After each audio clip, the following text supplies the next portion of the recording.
আসসালামু আলাইকুম। Welcome to my YouTube channel English with Azim. Dear learners, তোমরা সবাই কেমন আছো? আশা করি সবাই ভালো আছো, সুস্থ আছো। আমিও ভালো আছি ইনশাল্লাহ।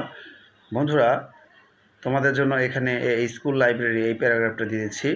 প্যারাগ্রাফটি অনেক ইম্পর্টেন্ট রয়েছে, আর তোমাদের সিলেবাসে যদি থাকে অবশ্যই গুরুত্ব দিয়ে পড়বে, কারণ এই স্কুল লাইব্রেরি প্যারাগ্রাফটা কিন্তু অনেক বেশি বেশি আসে।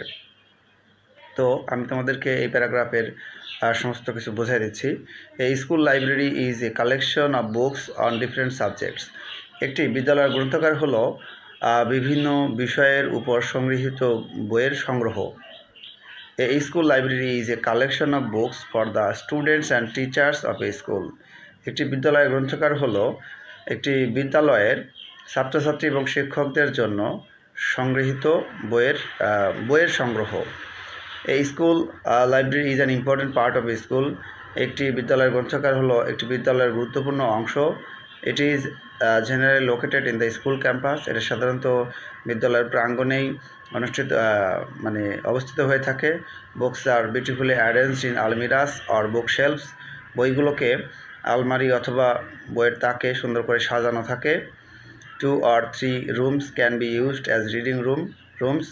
2টা অথবা 3টা রুম পড়ার রুম হিসেবে বা কক্ষ হিসেবে ব্যবহৃত হয় বা হতে পারে।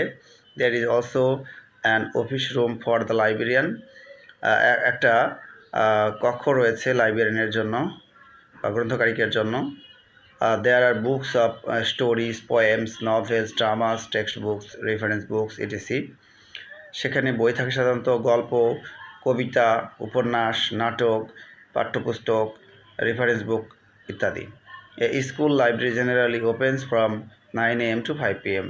একটি বিদ্যালয়ের গ্রন্থাগার সাধারণত 9টা থেকে 5টা পর্যন্ত খোলা থাকে, অর্থাৎ সকাল 9টা থেকে বিকেল 5টা পর্যন্ত খোলা থাকে।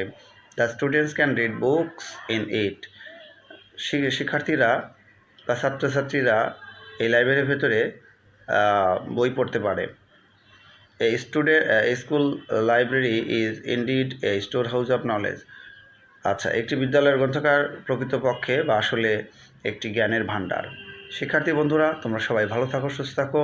আর এটা হলো এই স্কুল লাইব্রেরি এই প্যারাগ্রাফের একদম শর্টকাট, সহজ একটা প্যারাগ্রাফ। ওকে, তোমরা যদি আরও একটু বড় করে চাও সেটাও পাবে আমার চ্যানেল থেকে। আর এটা যারা কম বুঝে তাদের জন্য একদম শর্ট করে লেখা। তো সবাই ভালো থাকো, আল্লাহ হাফেজ।